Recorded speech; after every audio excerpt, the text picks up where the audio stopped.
aside from swimming, yung mga visitors dito pwede mag-enjoy ng water sports. Hala guys, dumating na yung order. Ang dami. Sa ano po ito ha? Seomyeon Underground Shopping Mall. Masyado madaming offering sa mga fans kay Jimin. Talamak dito yun sa traditional market na to. Hello guys! I'm back again with another video at ngayon po ang ating first full day dito sa Busan at ngayon, DIY ang gagawin natin ngayon, DIY exploration, iikutin natin tong Busan, titignan natin kung makakapunta tayo sa Samyeon o yun yung parang number 1 downtown dito sa mismong Busan and ngayon kumain na muna tayo and ang cravings ko ngayon ay yung mismong Korean drink, kahit anong Korean drink tapos yung Korean chicken. Alam niyo yung Korean chicken na BBQ chicken? So ilalagay ko dito yung screenshot. Parang ganun level. Yung may mga sauce and etc. Kaya ngayon, let's go, maglakad na tayo. And ayan, as you can see, sa tabi natin, andyan yung mismong Haeundae Beach. Okay? So ngayon, let's go. Ayan, yung mga ganitong chicken sana. Kaya lang, ba't sarado yung mga shop? Ito po yung itsura ng mismong Haeundae area. Okay lang yan. So ngayon maghanap tayo na yun yung in-offer kasi yun talaga cravings natin. Ayan, nakikita ko na ang BBQ chicken. Ewan ko kung nakikita niya pero ayun ah. Ayun. Ano naman bukas siya? Bakit ganun? Siguro pang night outan lang tong mga area na to kasi sarado pa siya. Ano na, magte-12 noon na eh. And check natin kung bukas. Pero kung sarado pa, my God. Hala, sarado pa. Tignan niyo oh. Ayan. Ba't ganun? Di ba dapat pagka 12 o'clock, gising na sila, ganun, yung parang nag-ooperate na. Saan tayo kakain ngayon? So nakahanap ako, sa tabi lang pala mismo nung ating hotel ay meron palang ganung kainan. Ngayon, tara, i-check natin. So dito tayo kumain. Nakakita ko dito ng chicken na ganun. Okay, let's go. Umorder tayo nito, hati. May spicy tapos merong hindi. Let's go! Buti naman bukas sila. Okay, let's go. Ito, dito order. Okay, at least we know. Mom's touch. For here tayo. Dito tayo kakain. Oh, ito pala. Yung hati. Ito tayo, half-half. Okay, half-half. Yan. Okay, add order. Tapos, ano to? Pasta. Ang mahal naman ng pasta. Tapos, fries, ganito. Wala silang rice, no? Talagang hindi talaga sikat yung rice dito. Sige, fries tayo. Sige, fries. Tapos sa drinks, grabe. Ako talaga, hindi ako pala soft drinks, pero bakit ganun? Puro soft drinks dito. Buti na lang may dala akong water. Water na lang muna. Okay na to. Make payment. Tapos, walang cash. So, gamitin natin yung GCash card ulit natin. So, card payment. Okay, dito. Make payment. Ayan. Okay na. Galing. Ito na, bayad na tayo. Hala guys, dumating na yung order. Ang dami. Diyos ko, hindi ko mauubos to. Hindi ko alam na ganito kadami. Buti na lang, yung hotel natin nasa taas lang. I think ita-take out ko yung matitira. Tapos, iinit ko na lang mamayang gabi dahil mayroon namang microwave sa taas. Nagulat ako, ang dami. Pero ang pagkain dito, mayroon namang gloves sila. So, let's taste it para makita nyo. And, ayan o. Okay naman siya. Ang lambot. Ang sarap. Diyos ko, sakto lang pala na walang rice.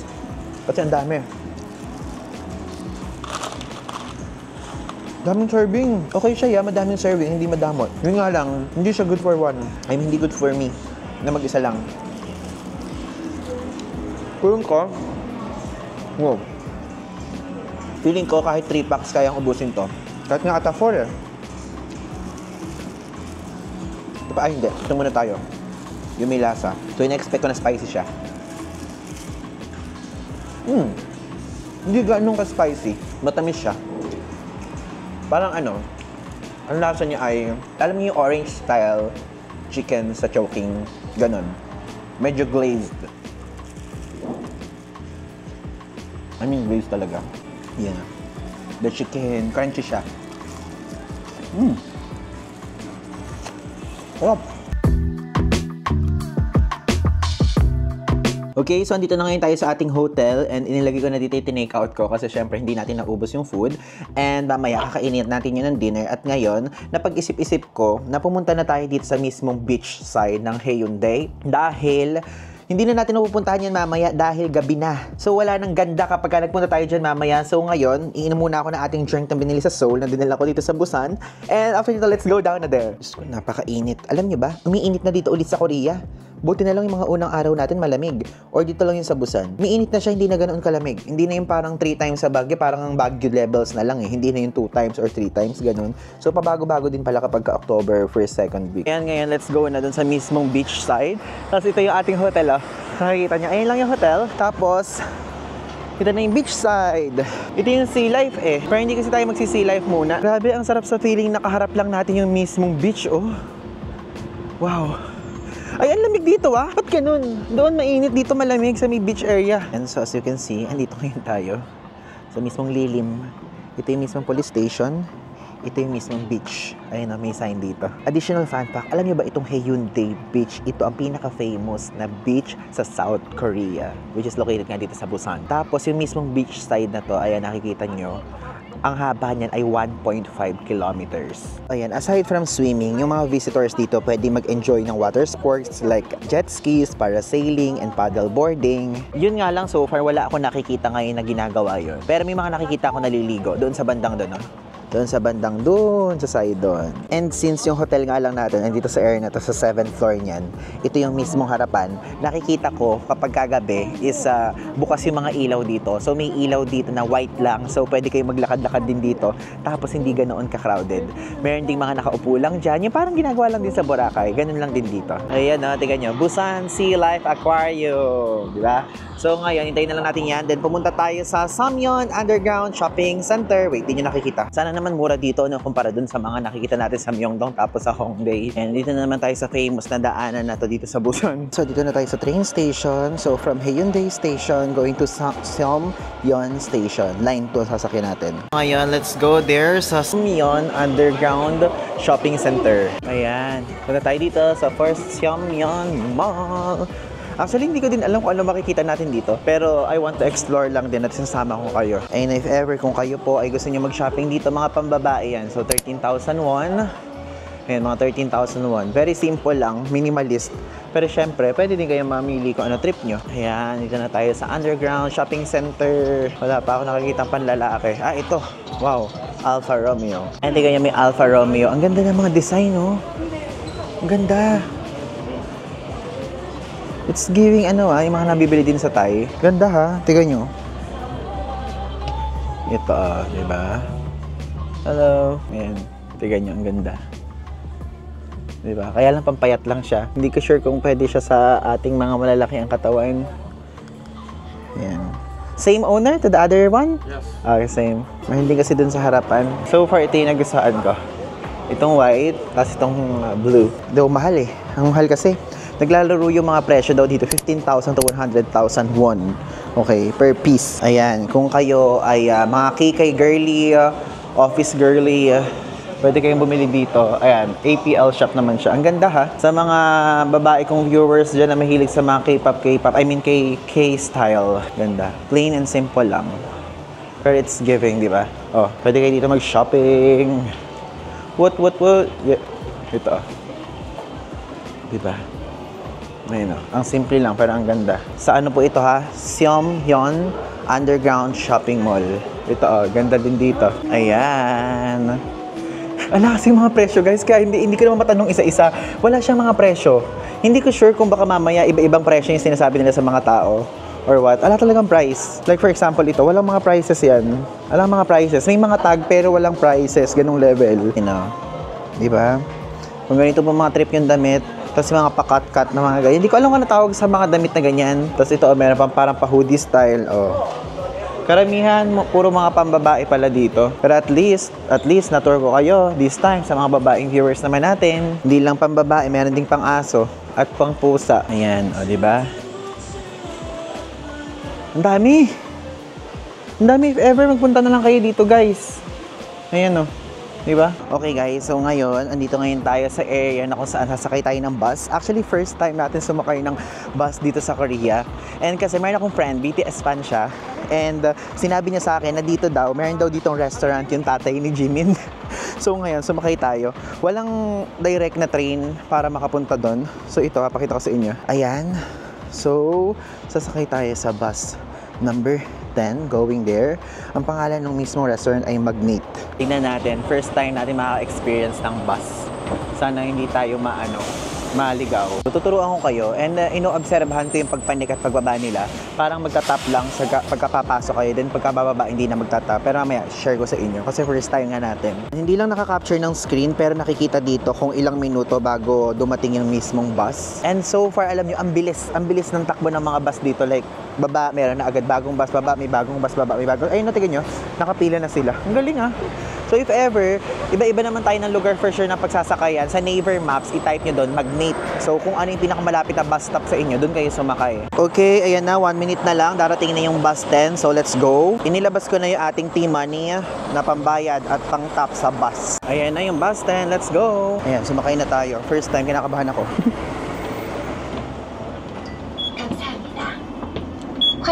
Ayan, so kahit pala dito, mayroong pindutan ng stop. Diba? Ito yung itsura ng bus. Okay. And sa Naver Maps, papakita ko sa inyo. Ito. Medyo malayo-layo pa tayo. So we can sit and relax for a while. Okay. So bumaba tayo sa bus station doon sa side dito. And actually, hindi ko din alam kung ano yung bus station na yun. Nakita ko lang sa Naver. And tara, maglakad na tayo papunta doon sa Magnate Cafe. Ayan, finally, andito na tayo. Oh, so siya si Jimin. Iba yung nasa utak ko kung sino. Okay. So, hindi na pala Magnate yung pangalan. Na-research ko, Zay Millennial na yung name ng mismong cafe. Bago na po ang pangalan. Okay? So, just in case, kung nagtataka kayo kung ano, hindi na po Magnate, kundi Zay Millennial. Ayan, pumasok tayo. Tingnan natin kung ano yung mga makikita dito. Oh, okay. Ah, madaming tao. Pero hindi ganun ka-crowded. Ayan, oh. Diba? Grabe, oh. Masyadong madaming offering sa mga fans kay Jimin. O, diba? Nakakatuwa naman. Ah, madami palang tao. Sadyang tahimik lang yung mga madlang people. Tapos, ayan pa, oh. Ano nakasulat? Ah, happy birthday. Kasi magba-birthday nga pala siya. Alam nyo, hindi ko naman alam talaga na birthday and kung ano pa man. Sabi lang sa akin ng friend ko din na fan talaga. Kaya send ko sa kanya itong picture na to na at least papaalam ko sa kanya na nagpunta tayo dito. Ayan ang birthday niya sa 13. Oh, happy birthday sa'yo, Jimin. Favorite ko yung kanta yung Dynamite. Lagi kong binabackground music sa TikTok ko yun. Oh, tiga niya. Ayan po, oh. Ito po ang mga presyuhan dito. Ah, necklace ng Magnate. 120K. Ah, galing din ah. 40,000. May pa-merch yung mismong restaurant. Ay, yung cafe. Ayan. Facial mask 35,000, drip bag 12,000. O tumbler 35,000. O di ba? Ayan, ito hand cream. Ang galing. Yadang, sorry. Tayo kaya Brilliant saka Rosmar. Mayroon silang 25,000 na hand cream. Ayan. So yung t-shirt, wala kasing nakalagay 1995. Ah, year na kung kailan siya pinanganak, 1995. Ganun ba yun? Oh, hoodie, 62,000. Guys, yung pala yung daddy ni Jimin. Yung nasa mismo, ayan siya mismo. Siya mismo yung daddy. Ooh, hello. Ayan, sinerch ko pa, oh, Jimin's dad. Sinerch ko pa, siya yun. Siya yung nagbebenta dito, nakakatuwa naman. Ang ganda ng cafe, ah. Yun yung mga gusto kong vibe, eh. Dark, hindi ma-colorful. So, ito po ang mga presyo ng mga pagkain dito. 9,000 yung walnut tart, 3,000 itong coconut, ano ba yan? Ano yan? Financier? Ito mga croissant, oh. Ayan. Galing ah, cream toast, oh. 4,500. So, ayan, natigan nyo. Ito yung mga cakes. 7,500 yung chocolate cake. Tapos, burnt cheesecake, 7,700. Diba? Ayan yung mga prices. So, ano bang ating bibilhin? Parang gusto, ay, matcha, chocolate cake. May ganun. Matcha ba tayo? Or parang gusto ko, nasa mood ako mag-carrot cake o Oreo milk cake. Ano sa tingin nyo? Hindi, dito tayo sa burnt cheesecake. Kasi, cheesecake yan, mahal yung mga ingredients dyan. So, doon tayo sa premium. Ayun, no, natutuwa ako sa fact na hindi siya crowded. Meron pa mga available seats kaya hindi tayo magmamadali. Okay lang na chill. One burnt cheesecake and one milk tea iced. Yeah. Ayan, so in total, ang binayaran natin ay 14,701. Ayan, ito ang ating binili dito. Burnt cheesecake, saka iced milk tea. Again, 14,701 yan. Ilalagay ko price sa screen. So ayan, tara na. Taste test na natin to. Grabe naman dito sa kanilang kanilang tawag doon? Kanilang cafe. Mainit. Walang aircon. Mainit. Okay. Ayan. Yep. Okay, magsimula na tayo. Okay, let's taste it. Sarap. More like parang cinnamon siya. Milk tea na may pagka-cinnamon yung nalalasahan ko. At ganun. Na parang may something na parang medyo ma-perfumey yung lasa niya. Medyo ma-perfume. Na parang kapag kunyari sa atin sa Pilipinas, isasabihin ganyan na parang medyo lasang gamot. Ganun, na medyo lasang perfume. Hindi ko ma-explain kung ano siya. Pero masarap siya, matamis siya, na perfumey, na lasang gamot. Ganun. Paano ba ito kakainin? Tatanggalin ba ito muna? Ano to? Ano ba to? Ito. Yay! Mahal-mahal mo. Ikaw yung nagpamahal. So, burnt cheesecake.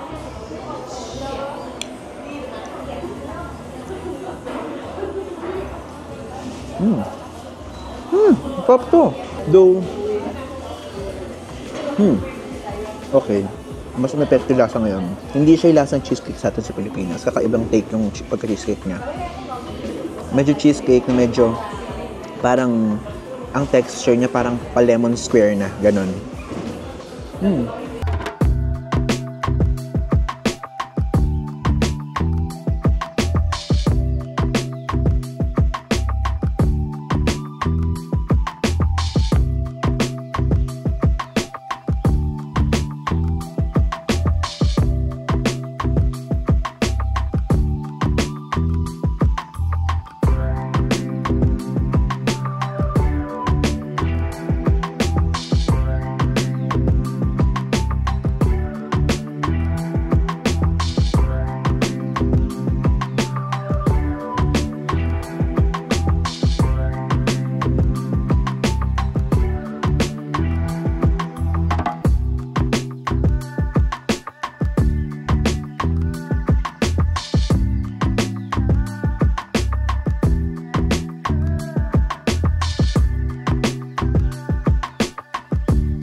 Okay, so tapos na tayo doon sa mismong cafe, doon sa Nate or Zay Millennial na ngayon. At ngayon naman, babalik na tayo doon sa mismong Hyundai area. And ang sasakyan ko is bus. Pwede din namang train. Kaya lang kasi kapag ka-train, medyo mahaba-habang lakarin. Pero kapag ka-bus, lesser yung walk. So if ever kayo, dalawang options naman. Yung gagawin natin ngayon bus, pero ilalagay ko pa rin sa screen. Ayan, ilalagay ko dito sa screen. Yung mga train station na pwede nyo sakyan and yung lilipatan nyo kasi dalawang train line yon. Okay, so ngayon, let's go. Dalawa ba o isa lang? Basta ilalagay ko dito sa screen. Okay, andito na ngayon tayo ulit sa area ng Hyundai Beach. Okay, so if ever, kung hindi ko pala nabanggit kanina kung ano yung sinakyan ko papunta dito, ilalagay ko dito yung mismong train line na sinakyan ko. Tapos kung nakailang stop, para bumalik dito sa ating area. At ngayon, magpunta na muna tayo sa ating hotel dahil mayroon tayong kailangan gawing work. Then after nun, itutour ko naman kayo sa parang night market nila dito. Time check, it's already 4:53 PM. Ganito ang itsura dito sa area natin. Okay, ngayon, tara, magpunta ngayon tayo sa Hyundai Traditional Market. And actually, ito sa mga na-research ko na magandang puntahan dito sa mismong Hyundai, okay? Actually, napuntahan na rin natin siya kahapon, pero ngayon, mas detalyado ko sa inyo sasabihin. Ayan, let's go! Wait, mga kumakanta, naririnig nyo ba? So, dito po sa side na to, makikita nyo yung mga famous chicken, fish cake, ayan. So, ang presyo niya, 5,001. Fish cake, 5,001. Tapos, fried. Anything fried is 4,801. Ayan to. Ayan. Yung mga ganyan. Okay. Tapos ito naman. O, diba?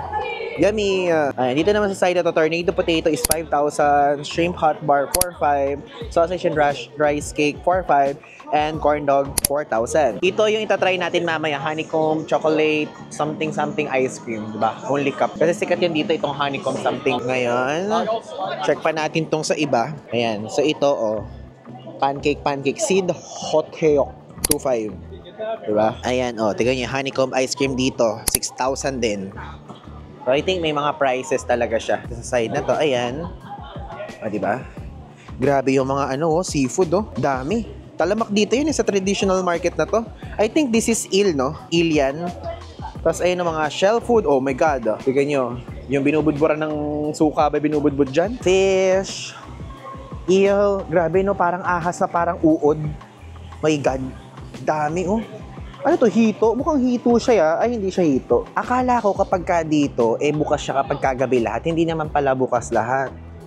Kasi nung nagpunta tayo dito na medyo hapon-hapon, bukas lahat Ito mga dried fish, oh. Meron pa ako nakikitang danggit. Danggit is uso pala here. Ayun na, tingnan nyo, gumagalaw pa. Di ba?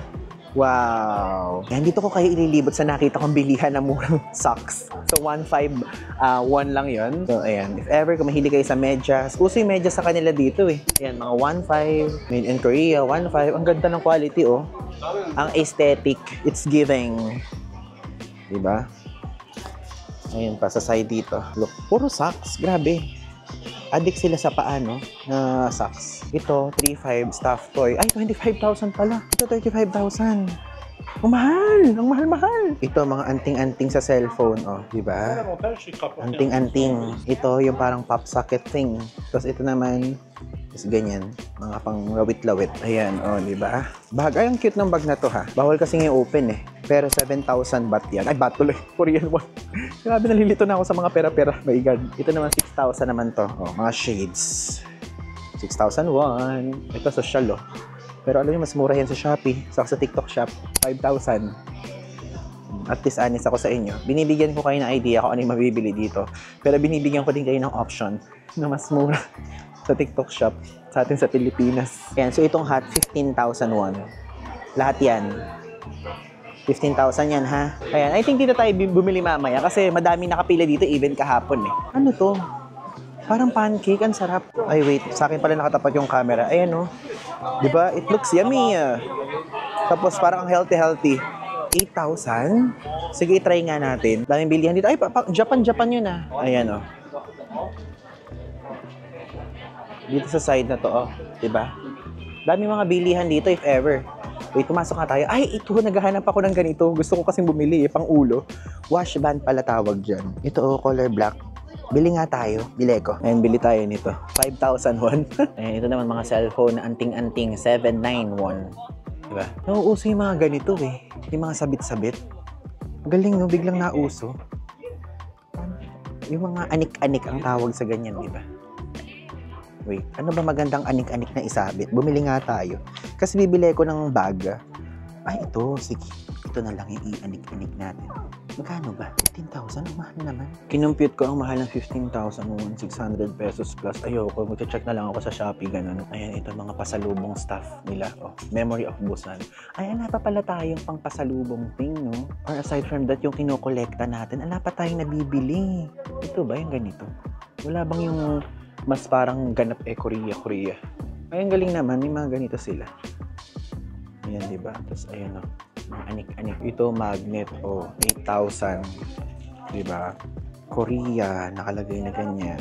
Wait, asan yung Korea? Hindi pala nakatapat. Ito. Seoul. Walang Busan. Jeju, Ano to? Corn plus something. Ayoko yan. Wait. Puro mga mga skewers, tapos mga seafood. Ito yun na may mga walang presyo. Ayan, look, Squid. Ang squid nila dito, 7,000 won. If ever, kung gusto nyo papakin. Habang dumudulo tayo, para nagiging wala ng laman gaano. At puro seafood na lang. Pero alam nyo, sikat na sikat to, Itong mismong area na to. Again, Hyundai Traditional Market. Yun po ang name nito. Dito tayo kumain sa previous vlog, kung napanood nyo. Yan, masarap naman dyan if ever. Kumain kayo dyan and honestly, nagtitinda dyan. Okay, wala na dito wala nang mga gaanong tinda dito. Bumalik na tayo ulit sa harap. Ayan guys, bumili tayo nito. 8,001 lang siya. And actually, I don't know kung ano yan. Pero fried. Masarap. Mix ng seafood tapos ng veggies, diba? So, ayan. Actually, squid to eh. Tapos, veggies. Sarap. Ayun, masarap siyang tignan. Hindi ko pa naman natitikman din. So, husgahan natin. Ngayon, magpunta na muna tayo sa Hyundai Beach. Like, evening time. Ibang vibe naman to. Para maipakita ko din sa inyo. Ayun, tingnan nyo kung gaano ka-perfect yung location natin. Like, tatawid lang tayo din. Ayun na. Pero syempre, be careful ha. Huwag kayong gagawin dun sa tubig kasi baka makain kayo ng water. Kasi share ko lang sa inyo, fan fact. Medyo random to. Doon sa Baler. Kaya takot ako sa Baler and never niyo ako nakita nag-vlog about Baler. Kinain ako ng tubig sa Baler, like yung current. Hindi namin alam, tapos biglang tumaas yung tubig like that. So parang ano ako noon, grade 9. So parang third year high school ako noon. Tapos biglang tumaas. Tapos, grabe, bagong kabit pa na may brace ko that time. Hindi ako makapagsalita, tapos nangingi ako ng tulong. Di ba ang random ko, no? Yun lang, gusto ko na i-share. Yan, let's go! Yay! Alam nyo, one thing that I don't know lang kung pwedeng kumain dito at i-consume natin tong binili natin. Parang wala akong nakikitang nagpi-picnic o kumakain dito ng kung ano-anong mga pagkain. Meron akong nakikitang kumakain. Okay, let's go. Okay, sige, magpa-lilo na muna tayo. Then, let's bounce and eat. Guys, I changed my mind. Babalik na lang ako ulit dito, puputulin ko na lang muna kasi ang hirap pala kainin nung in-order ko. Para siyang noodles, tapos magiging messy. Wait, babalik muna ako sa hotel room natin since andyan lang, then babalik ako dito. I'll get back to you guys. So yan, almost done na yung in-order natin and so far, alam nyo, ang aking verdict dito at review sa mismong kinain natin. Hindi ko alam kung ano siya ya, pero napakadaming squid sa loob and at the same time, more like nagiging grassy yung mismong texture niya and at the same time, parang pancake na grassy na squid na merong itlog-itlog na merong parang butter. Ganun yung lasa niya. So if ever pwede nyo i-try to, hindi ko lang alam kung ano tawag dito, pero okay naman siya. I-rate ko siya ng 8 out of 10. Yan, so ngayon, we're going back. Pero doon na muna tayo sa traditional market tulad kanina. Sa pinuntahan natin, bibili tayo ng mismong honeycomb ice cream kasi sikat yun dito eh. Para makipakita ko din sa inyo at para malaman nyo din ang taste. Ayan, so ito yung bili natin. This one? Yeah. Okay, ayan, tignan nyo, ito yung honeycomb ice cream. Let's go! Ayun, no? So nakaganyan talaga dito. Sikat yan dito sa Busan. So, ayan na, diba? So dito tayo kumain. At least meron dito pa wet wipes if ever kung gusto nyo. So kainin lang natin ng onti dito. Papakita ko lang sa inyo. Then doon natin ubusin sa mismong Hyundai Beach. Nahirapan pa rin ako bigkasin. Ayan, kainin natin. Ayun, sarap. Ang sarap ng honey. Ayun na, may honeycomb mismo. Tignan nyo mabuti. Ayun, no? Ang sarap. I-rate ko tong 10 out of 10. Though, masyadong matamis na matamis siya. Pero at least, alam yung honey talaga. Hindi yung basta-basta sugar. Again, 10 out of 10. For 6,000 won. Andito na tayo ngayon sa Hyundai Beach. And actually, natapos ko nang kainin yung ating ice cream. And masarap siya so far. Masarap siya, 10 out of 10 sa akin siya. And worth it naman siya. Like, pagka first time yung kakainin. And I think dapat nyo din siyang tikman pagka nagpunta kayo dito sa Busan, tulad ng sinasabi ko kanina. So ngayon, nag-chill lang ako dito. Medyo madilim na. I mean, madilim na talaga, pero maliwanag dito sa area natin ngayon kasi may mga ilaw-ilaw nga.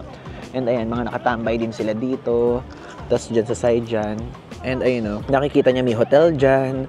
Tapos napakalawak nito. So again, tulad ng sinabi ko, sa video na to is 1.5 kilometers yung haba niya. So ngayon, maglakad tayo dun sa pinaka-beach front nitong mismong beach. Oh, tignan nyo.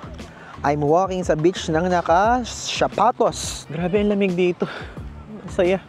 Pero kapag umaga, kahit malamig yung hangin, napakainit ng araw. Ramdam na ramdam mo pa rin sa balat. Ganon. Ang lalakas kasi ng ilaw dito. Nakikita nyo yung mga ilaw na yan. Para maliwanag yung mismong beach. So, takpan natin. Ayun, natigan nyo yung beachfront. Hello, Busan! Alam nyo, gusto ko lang i-share sa inyo na andito po tayo sa color blue.